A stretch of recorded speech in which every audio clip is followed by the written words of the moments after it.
Hey, Jenny, it's Casey Gregerson.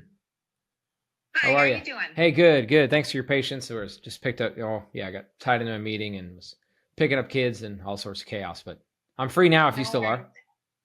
are. Um, yeah, just for a few minutes, and then I actually have another meeting coming Cool. Yeah, three. Yeah, I can get you in and out 7 minutes.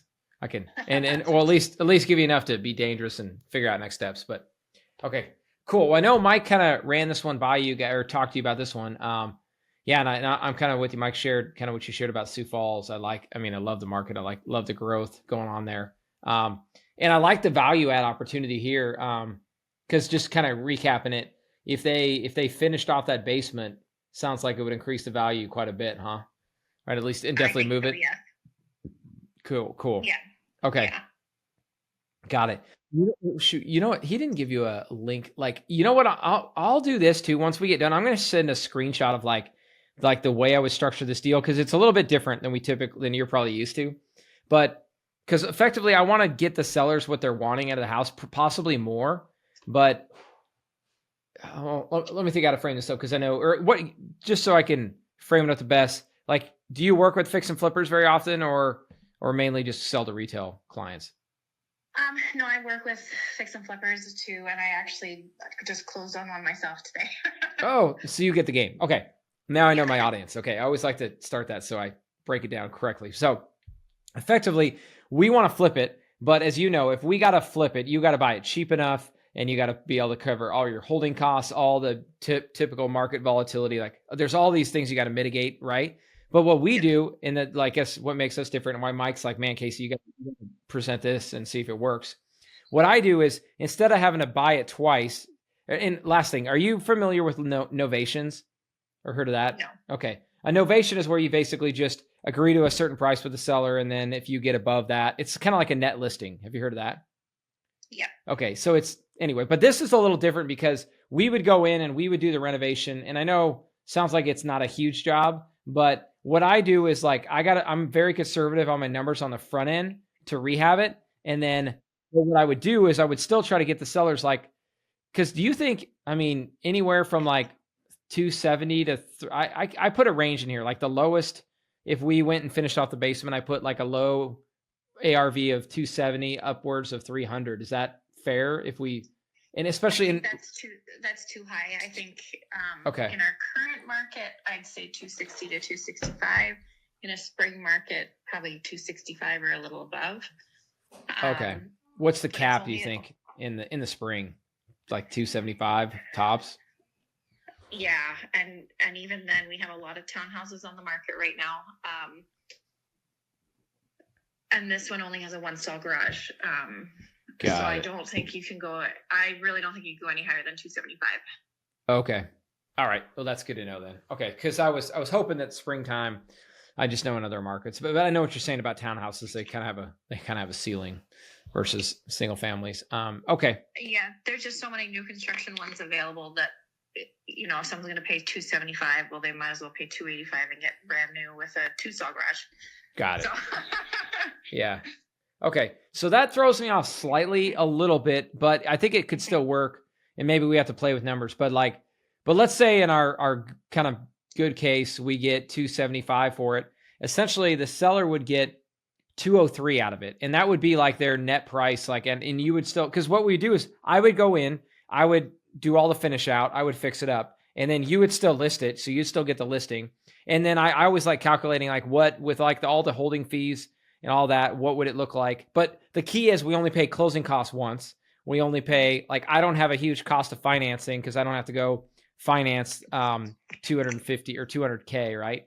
Like I would take over their loan payment, I would fix it up, and we would sell it. And at the end of the day, they would make, I'm looking at around 200,000 for them. So if they've got an offer at 200K, they should obviously take that. But if they're like, you know what, we want to lock it in and actually realize, and if these people are capable of going and doing it themselves, this is a moot point. But we honestly, most people we work with are like, they don't want to go spend any more money on it, or they don't have the money, or they don't want to deal with contractors. But what are your, yeah.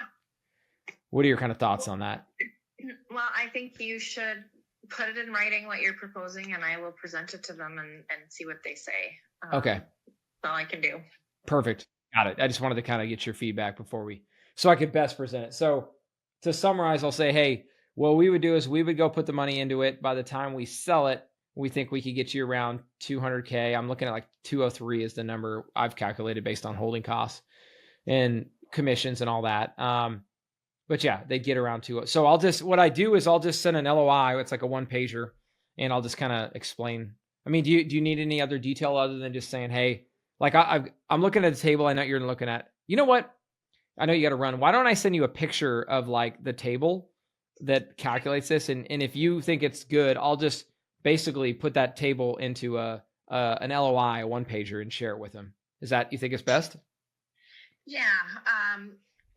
Yeah, I think that'd be a good starting point and see if they want to pursue it from there. Okay, perfect.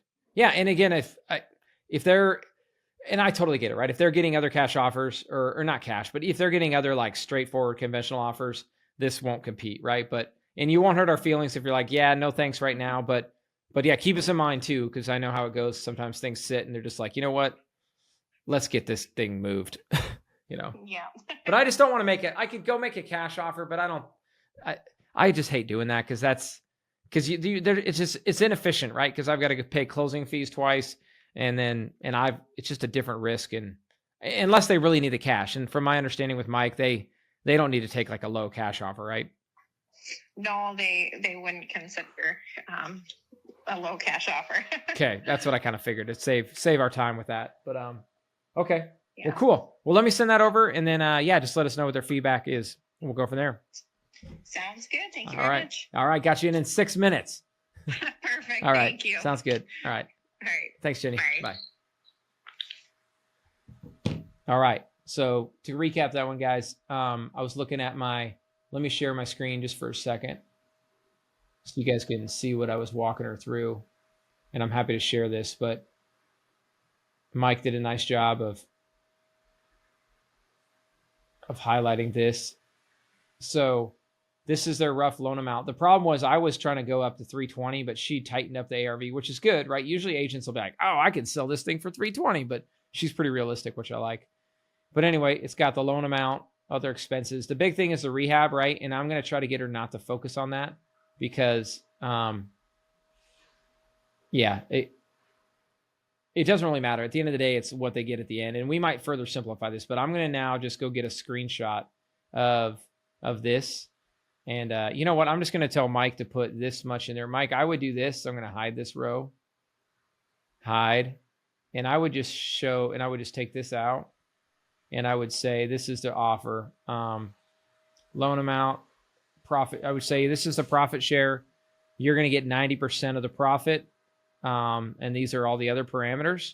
And at the end of the day, we're projecting giving you this much. And I would just keep it very simple because if we try to make it complicated in an LOI, it's not going to land well. So anyway, you could take out this part, column B. So here's what I would do. I would do this, copy, and I would go paste values.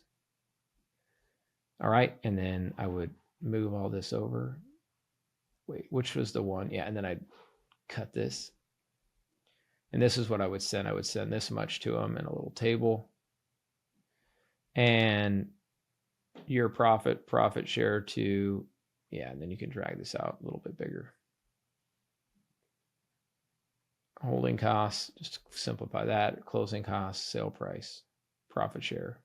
And you could make this like a percentage, make it all fancy. Okay, this is what I would send to them in an LOI, and we'll get some feedback. I don't think they'll take it, but again, it'd be a good one to follow up with. And if they do take it, awesome. That'll do it.